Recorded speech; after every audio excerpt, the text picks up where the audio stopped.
This job I've been called out to low shower. They always say shower pressure, but it's actually flow, so low shower flow. Don't look too bad here, but this is off an unvented system, so this should be rocketing out. Kitchen tap downstairs is about 18 litres a minute, so we've definitely got an issue here. Just to demonstrate how poor it is, I've just turned the shower head upside down there so you can see.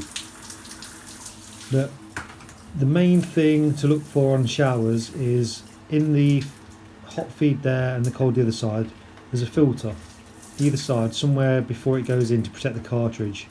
So what I'm going to do is take the shower valve off and have a look inside.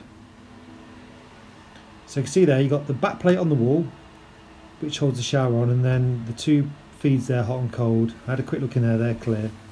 The way you get the shower off is there's a tiny grub screw at the bottom that just holds it onto that plate on the wall. So you just get a hex key, not short size, but undo that, undo your connections on the shower, and then pull them off. Now you can see the filter there, so any water that goes through this shower has to go through the filter, and we can see on the hot side there it's really badly blocked. That's going to be what's blocking it, slowing down the flow. So whip that out and give it a good clean. A couple of hex keys again just to loosen off, and then they pull out like that. So you can see here the filters, it's a serviceable part, so they come out quite easily. You can see there it's completely clogged up with lime scale. So what I would do here is, obviously I'm going to clean this off, but I'm also going to show the customer, because like I always say, it's really important to educate your customer and just say, look, this is why it's not worked, this is the lime scale, and also tell them that there's probably a lot of lime scale in the system as a whole, not in the cold side because we can see that's clear, but in their hot water system. So all back together now, water's back on, and we can't tell from that it's better, but we'll just turn it upside down again like we did before. You can see that's much improved to what it was before. So yeah, that's that job done. One happy customer. This job I actually quoted for earlier in the week, so I'm just doing the actual job now. It's a glow-worm boiler. There was no display on the boiler, there was no heating or hot water, so I came out to check it, and it's the PCB. So the most important thing to check is you've actually got mains voltage coming in, and I'm checking here on the actual switch which is on the front of the boiler there that turns the boiler on and off, that we've actually got power to that and then running through it. And then the most obvious thing I check, you can see there just to the left there's a yellow quick glow fuse, which I'll mention, I didn't think at the time to show you, but I'll show you later on in this video. They're the first things I check. Once you know that that fuse is okay and you've got 240 volts there, you can diagnose it as being the board. But as they're so expensive, you've got to be really careful when you're diagnosing a PCB fault that you actually do get it right. Now the biggest tip I can give you when you're swapping a PCB is take a photo of it before you start, because when you start pulling these plugs off, these leads, if you don't know where they were at the start, sometimes one can be, probably one, maybe two will be a bit tricky, and you'll wonder where they go. So take a photo before you start pulling them off. Now the other thing, really important thing on circuit boards, and this gets me every time, is when you get the new one, it's probably not going to look anything like the old one. So the first thing you need to do in this instance is check you've got the right one. Once you know you've got the right one, then you'll get some instructions with it and follow the instructions. But this is where having a photo comes in really handy, because obviously the connections, they do look similar, but they won't be exactly the same. Now one handy bit is, when you pull a plug off, it probably won't fit anywhere else, so you do get a bit of help. You can see that one looks like it would go on, but it won't. It will only go on the one, normally it will only go on the one it's intended to. So just quickly, the bit I forgot to show you at the start, when you're diagnosing a fault on a PCB, once you've established you've got 240 volts to the board, check that fast blow fuse, because if that's blown, that'll be the reason your boiler's not working. So that's the old one there. You can't really see on the camera, but the fuse is still intact. I've checked it. So if you're not confident, PCB replacements can be a bit stressful, and when you come to this point, you put the power on, you turn the boiler on, and you're basically crossing your fingers. In this instance, it's all okay. It's just that the fact that if you diagnose it as a PCB and it's cost 400 quid and you've got it wrong and the boiler's still not working, then you've got to go back to the customer and say, right, now we need to look at something else. So on my Twitter and Instagram this week, I was showing off this new tool. Today's tool's split ring compression nut spanner. So basically 22mm onto the pipe, drop it over the nut, you can work on the nut. And then the same with the 15mm end, over the pipe, straight onto the nut, and you can work on 15mm compression nuts. So I got myself a set so I can work together. Now I have got a Monument one of these, but it's not split ring, so it's not got this sort of extra bit on here. And they're good, but these are a lot better. And these are great for working on boilers, getting underneath boilers in tight spots. And the best thing about it, £7.50 including the VAT. So I got myself a pair. Recommended to me by a good friend of mine. If you don't know who he is, Ian Briggs at IRB Heating. He's on Instagram and Twitter. Really good engineer. You can learn a lot from him. He's got a great Instagram channel, great Twitter channel, so check him out.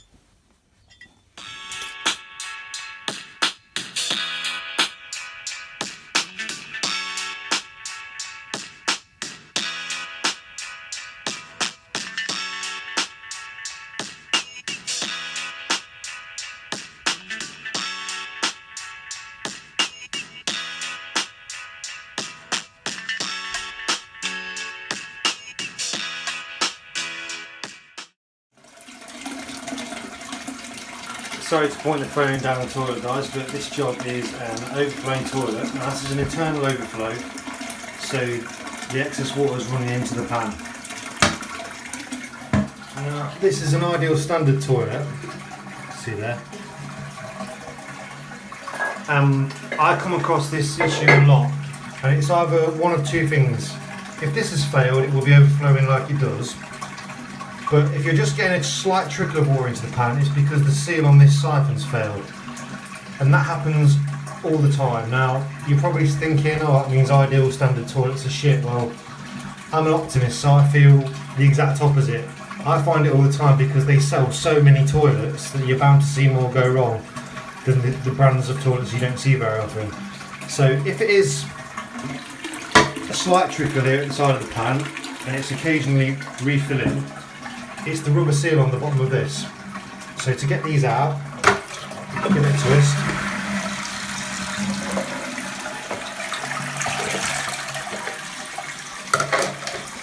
You can see this seal here. Now all that does is it sits flat on the base of the system there to keep the water in. And they curl up at the edges, they get this sort of lime scale and crap stuck to the sides. So what I keep on the van is a few of these, and that's a replacement seal. So we're going to put that on now anyway, even though this isn't the issue, just because of the condition of this. And I'll show you that in a minute. But the main issue we've got here is the ball valve is letting water by, float valve. So you can buy a washer repair kit for this, but no one had one in stock, so I'm just going to replace that. And my favourite valve, if you've never seen one before, this is a valve from Viva Sanitary. Similar to a Fluid Master, but the main difference on these is you get a lot of different options with it in the pack. So I'll just show you here and do this.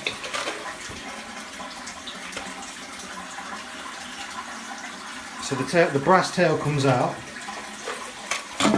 and we can fit it into the side at the top.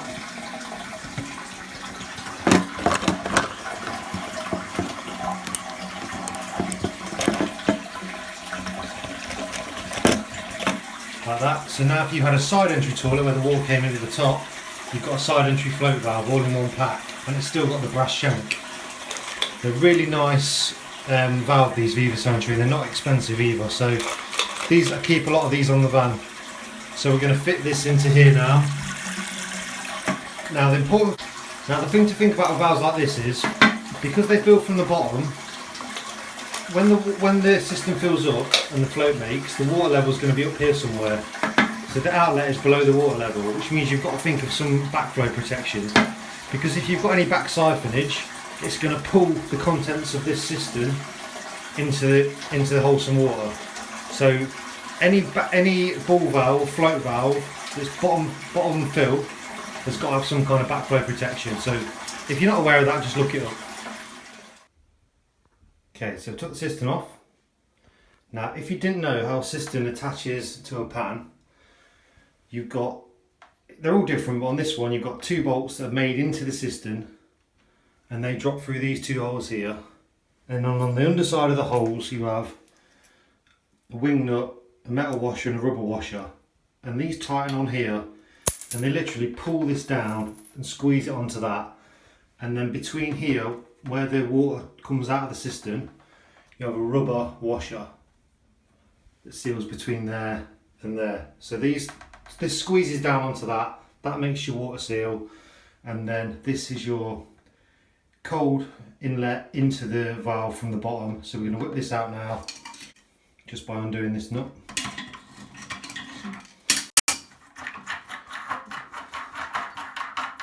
Plastic shanks on ball valves, float valves, are not favourable because they get hairline splits and then they leak. In the end, if you have to keep repairing them for leaks and stuff, the end gets all chewed up.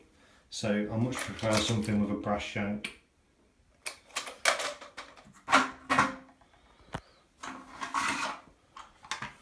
Okay, so that's the old one out. I'll just get the new one ready to make it. I'll just show you this. So on the inside of this brass shank, I've got this flow restrictor, and it will slow the water down that goes through this to make it quieter, especially if you've got high pressures. If you've got low pressure, you probably won't need that, so you can take that out. And then we've got a rubber washer there, which sits on the inside.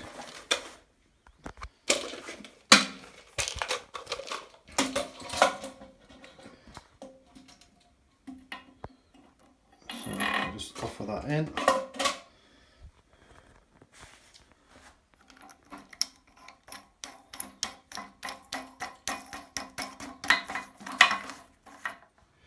So that's the new flow valve installed. Now you can spin these whichever way you want to get them out of the way of the siphon, but also you can tell there the height's not right. So all we do is grab it by the black section, give it a click, and this will rise up and down to whatever height we need it at. So we'll leave that about there and then just click it back, that locks into place. So now we're going to change the seal on this siphon. So what we need to do is take this white clip out of the middle. So you can either pop a screwdriver behind that, or you can just grab it out with your grips. I won't be able to do this with one hand. Yeah, you see there, that just pushes in. So we've took that out, and then the rubber washer just pulls off. So you can see how dirty these get, covered in lime scale. If you ever get one of these toilets where it's slowly dripping water, this is the first place to look. Honestly, trust me. So keep a few of these on your van and you'll thank me when you come across it, especially on a Friday afternoon. So you can see the difference there between the new one and the old one. The new one, they've made them slightly bigger, but the main thing is where that one's curved, this one's still nice and flat. You also get a spare clip, so if you break this getting it out, which sometimes you will, you'll break one of these teeth off. Don't stress, because you buy that as a kit, you get the 2. So this one goes in the bin. Now you can try and clean these. If you've not got one, just to get you by, you can try cleaning these off. But a lot of the time it does need a new one. And this just pushes on there, like that. And then we pop this back in. And that just holds the washer in place. See, I've got a nice big flat seal. And to get this back in, it works on these little tabs on the edge. So if we look in there, we've got a tab at the back there. Push this down, if you can see that. It just clips in under that tab there. That's that finished now. So we'll just pop the water back on and check it. Okay, so I've got the water back on, and you can see there's the 6 litre line etched into the pot there, and we're just above that, so we need to adjust the level. Now to do that, we can just move this up and down to adjust the water level. So when we flush that,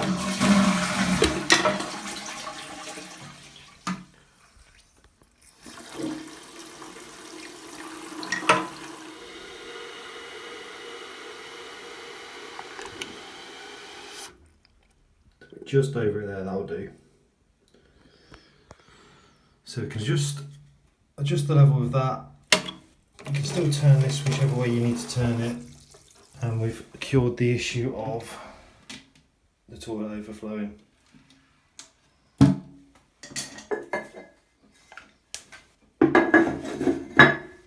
Job done. Guys, so funny story, I'm driving down the road and I see a film crew on the corner in my village, and it's Matt Allwright off, I don't know if you've seen Rogue Traders or Watchdog.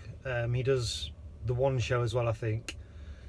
So straight into my head pops up, I've got to go and ask him if he'll do a little film with me. So I went over to chat to him, and he was a really nice bloke. He was dead friendly. He was asking me about what I do, the village I live in, telling me what he was doing there.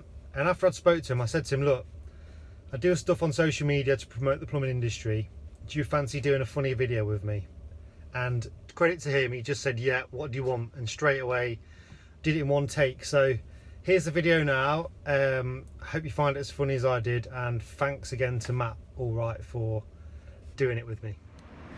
We're here in Quorn on Rogue Traders, and the guy we're looking for today is Peter Booth. He's a local plumber who's let a lot of people down in this area. There he is. There he is now. Excuse me, Peter. No comment, no comment. Peter, Peter. I'm afraid on this occasion, it seems he got away. This job here is a replacement immersion heater on a Gledhill pulsar coil.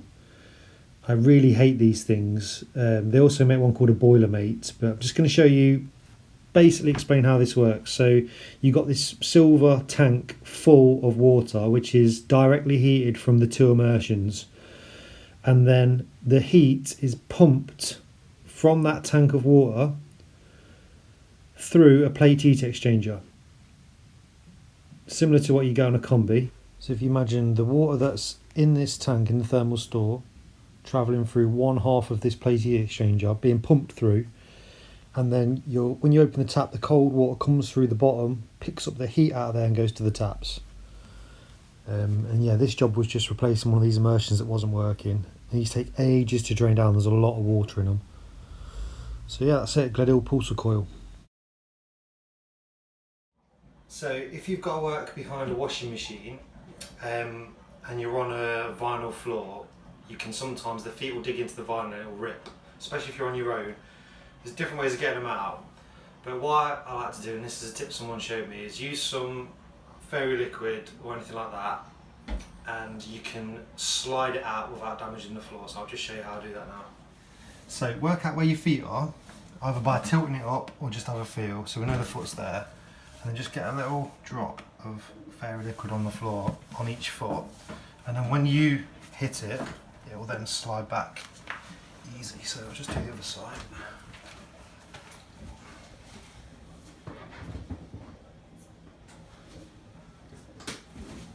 And then once you get started, it should just slide in.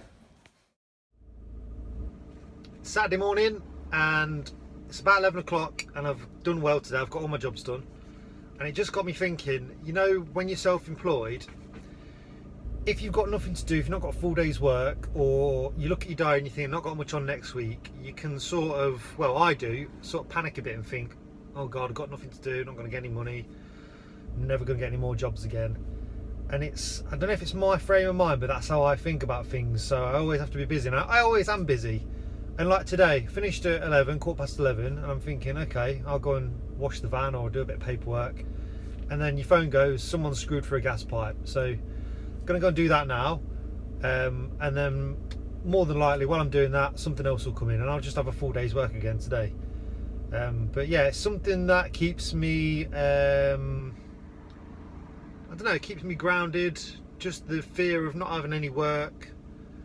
And I guess that's the other thing, that one of the things that makes me not want to get an apprentice yet, because I think, like at the minute, like today, for example, if I didn't have anything to do, I could go and wash the van, I could go and do a bit of paperwork. But if it was Thursday and I had an apprentice with me, he'd have to come and sit while I wash the van, or he'd have to help me wash the van, or he'd have to sit while I'm doing paperwork. And if I've got nothing for me to do, then I've not got anything for an apprentice to do. And obviously I've got to pay that apprentice. So the worry, the fear of not having any work is, yeah, I don't know. Do you guys? Does anyone else feel like that?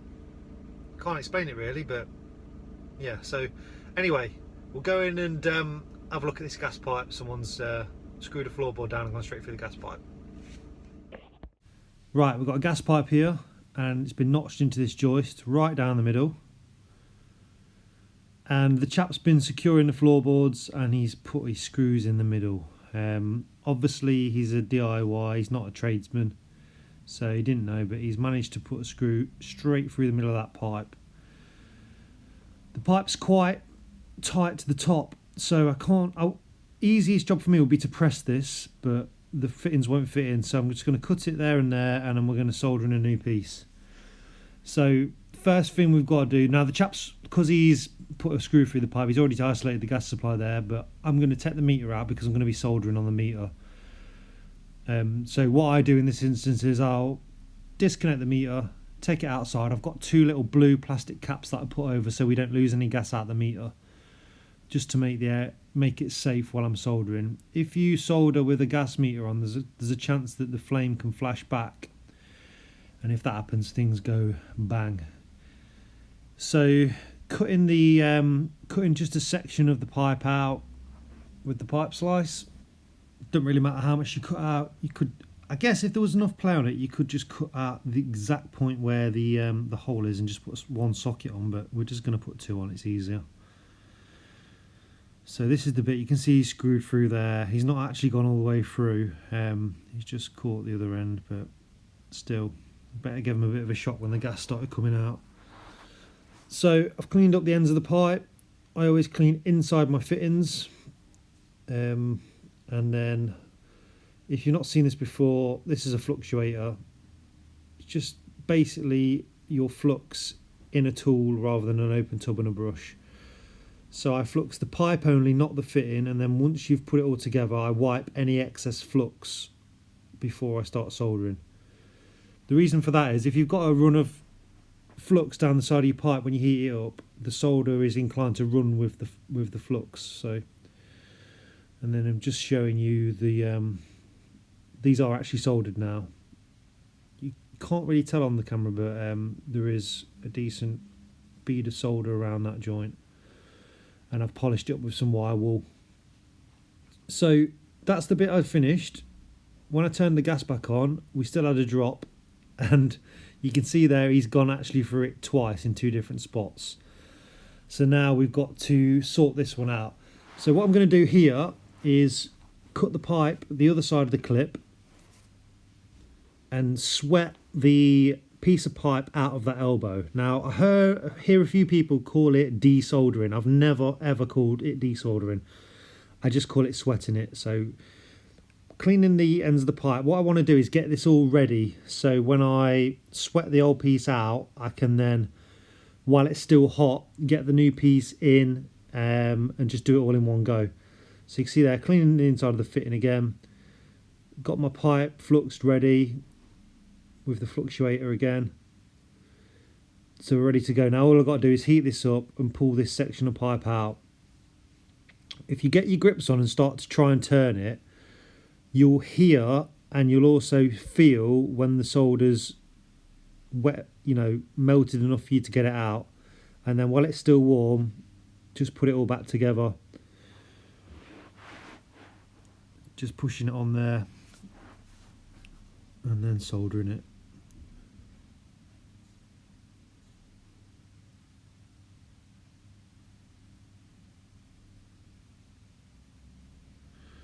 So my method here, you'll see, warm up. Don't just have your flame on one piece of the fitting. Try and move the flame around to distribute the heat evenly. And then I always touch the solder where you can't see it. So when it runs round, the point where you've touched the pipe you can't see, and you can get a really nice looking clean soldered joint.